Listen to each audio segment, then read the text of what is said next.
To bring you Sunday Live Sports. Good evening and welcome. My name is Wahiga Mwaura. We kick off with football, where Gor Mahia FC's run in the 2015 Sekafa Kagame Cup has halted at the finals as Azam blanked them 2-0 at the National Stadium in Dar es Salaam, Tanzania. Azam scored a goal in each half to end Gor Mahia's 25-match unbeaten run. Michael Kinyi in Dar es Salaam brings us those details. Getting to the final of the Sekafa 2015 edition was an achievement for Gor Mahia, and their fans descended in Dar es Salaam in their thousands. Not just football fans, but also politicians and aspirants in the forthcoming Football Kenya Federation elections. Majority of the thousands of fans were confident of taking the cup back to Nairobi. Kwa sababu ya solidarity. Tuwe kitu kimoja, tukiwa nyumbani ni hivyo, lakini tukitoka nje tuko pamoja. Maoni moja, kuchukua kikombe, hatuna ugomvi, hatuna vita. Haja yetu ni kikombe. Vile Mheshimiwa Ruto alisema ya kwamba kikombe inarudi Kenya, tunataka kudhibitisha ya kwamba lazima irudi Kenya. As has been the norm in the tournament, Gor Mahia started on the back foot. They held on for only 17 minutes before gifting Azam the opener. Captain John Boko with the first goal. Gor Mahia shifted gears to pace up the match, but there was no way through the rock-solid Azam defense. In the second half, Kipre Cheche was the man on target in the 66th minute with a beautifully taken free kick. This second goal for Azam completely killed off Gor Mahia, who offered little going forward after that. Final score, Azam FC 2, Gor Mahia 0. You build a house from the foundations, you build a team from the back. So all the work we've done, everything we've done has been defensive. His team are defended well, but we did have some chances. We did cause them one or two times where we could have got a goal back. And so in this game, you know, it was possible. Gor Mahia fans were graceful in defeat while Azam celebrated late into the night. Since the beginning of the tournament, on the 17th of July, Azam FC has not conceded even one goal. They take the championship of Sekafa 2015, this being their very first time to win this tournament since the club was started 9 years ago. Michael Kinyi, Sunday Live, in Dar es Salaam, Tanzania. Well, so near yet so far. Great work there by Gor Mahia, and of course also by our team there, Michael Kinyi and Jackson, and waiting for them to come back home safely. In other news now, the Harambee Starlets campaign for a slot in the 2016 Rio Olympics ended with a 1-0 defeat to South Africa at the Kenyatta Stadium in Machakos this afternoon. Banyana's Roda Mulaudzi put victory out of Kenya's reach, scoring the solitary goal in the 26th minute. Thus, Kenya lost 2-0 on aggregate, having suffered another 1-0 defeat 2 weeks ago in Johannesburg.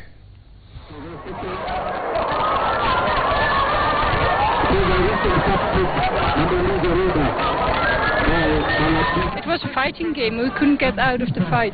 But within that, I think we only gave one chance away, and that is away from home, very, very good. You could see in the second half the impact that we created, and of course we dominated in the second half. But first half we started slowly. So this is just a process. The only thing we have to continue to motivate the national women teams. Not a good day for Kenyan football on the continental front, but hopefully on the local front we had some celebrations as Ulinzi Stars came from 2 goals down to beat Nakuru All Stars 3-2 in today's league match at Afraha. Further afield, Muhoroni Youth edged out Chemelil Sugar by 2 goals to 0. Take a look at those highlights. And All Stars take the lead in the 17th minute. You can see Okidi's floats it into the center, and it's a goal.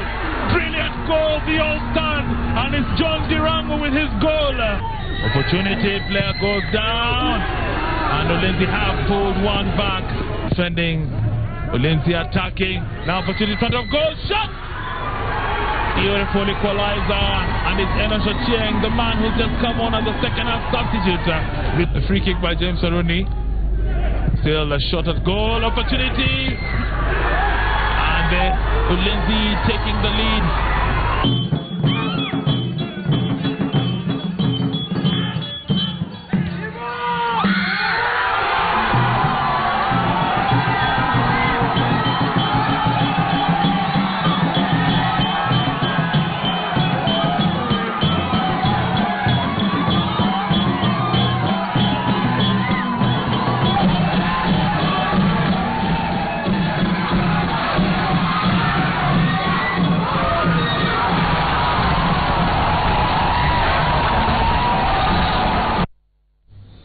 Meanwhile, in rugby, Kenya Harlequins began the local 7 series on a winning note, beating KCB 19-0 in an entertaining one-sided finale at the Christie Sevens, which is the first round of the 7 series circuit. Citizen TV's Bernard Ndong was at the Kenya Rugby Union grounds for the first round, and he gives us those highlights.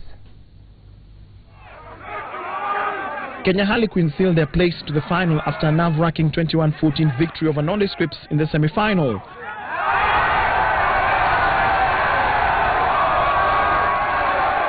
KCB, the 2014 7 Series champions, made light work of Mwamba, beating the Black Shirts 17-7 in the other semi. Right time, KCB. In the main cup final, Kenya Harlequins snatched the lead with Max Theuri diving over in the corner flag for a converted try. Leading 7-0 at the break, Johnston Mungao stretched Queen's advantage with an unconverted try. KCB tried valiantly to respond, but the resolute Queen's defense quelled their advances. William Mawera put the match beyond reach with Kenya Harlequins' third try as Kevin Keegan kicked over the conversion to seal the win. Defense was the whole purpose of our game. That's what we centered on. That's what we kept reminding each other of, and I'm glad it ended well. It all goes down to the basics. Goes down to getting the game plan right and getting the instructions right from the coach. I believe just a learning camp for the boys. I believe today was a learning lesson for us. After the culmination of the Christie Sevens, the attention and focus will now shift to the Dallas Sevens. Of course, the focus will be on Kenya Harlequins, who reigned supreme in the final of the Christie Sevens. Reporting for Citizen Sports, I'm Bernard Ndong, the Kenya Rugby Union ground, Nairobi. Kenyan athletes once again find themselves in the headlines for all the wrong reasons after an investigative documentary compiled by United Kingdom-based The Sunday Times and German broadcaster ARD alleged that 18 medals won by Kenya in the Olympics were won by suspicious athletes. In addition, athletes across the Rift Valley are still able to access banned substances easily, despite the Citizen TV investigative documentary, Poison Spikes, which shocked Kenyans earlier this year as it highlighted how unscrupulous managers and doctors collude with athletes to boost their performance. The investigative documentary, titled The Shadowy World of Athletics, was released yesterday, barely 3 weeks before the World Athletics Championships, with Russia and Kenya hogging the limelight. The documentary alleges that leaked results from 12,000 blood tests on 5,000 competitors at various Olympic and World Championship Games showed the wide extent of cheating. Russia emerges as the blood testing epicenter of the world, with more than 80% of the country's medals won by suspicious athletes, while Kenya had 18 medals won by suspicious athletes. Investigative journalist Hayo Sepelt, who also featured in Citizen TV's Poison Spikes expose, visited the Rift Valley earlier this year and found that it is still business as usual for the doctors, pharmacies and chemists that provide athletes with banned substances. The documentary further claims that Athletics Kenya has been complacent in handling the doping crisis by delaying the release of the names of athletes who have failed various tests. Banned athlete Rita Cheptoo makes startling allegations in the documentary, stating that she has only taken one blood test locally, which should not be the case for an athlete of her stature. The IAAF Doping Control Department has confirmed to Citizen TV that there is a case against an 800-meter Kenyan female athlete, and she has been provisionally suspended pending a decision from Athletics Kenya. IAAF also stated in the same email that there are indeed other Kenyan athletes with ongoing disciplinary procedures. In a swift rejoinder, Athletics Kenya responded through a press release stating that, and I quote, "The unwarranted claims on the Kenyan athletes are deliberately aimed at derailing the preparations and the participation of the Kenyan team in the World Championships." Number 2, Athletics Kenya also confirmed that they are concluding investigations in conjunction with the Directorate of Criminal Investigations and the Ministry of Health through the Pharmacy and Poisons Board into suppliers, users and any other persons involved in the sale, distribution and administration of prohibited substances. The World Anti-Doping Agency has also expressed concern at the allegations made in the documentary and has promised to look into them.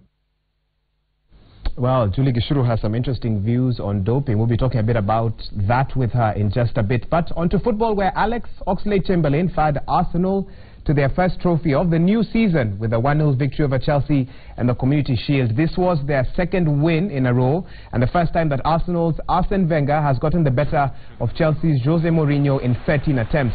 Arsenal now prepare to host West Ham next weekend when the Premier League kicks off, while Chelsea will face Swansea City in their opening round. Oxlade-Chamberlain, an outstanding goal midway through the first half.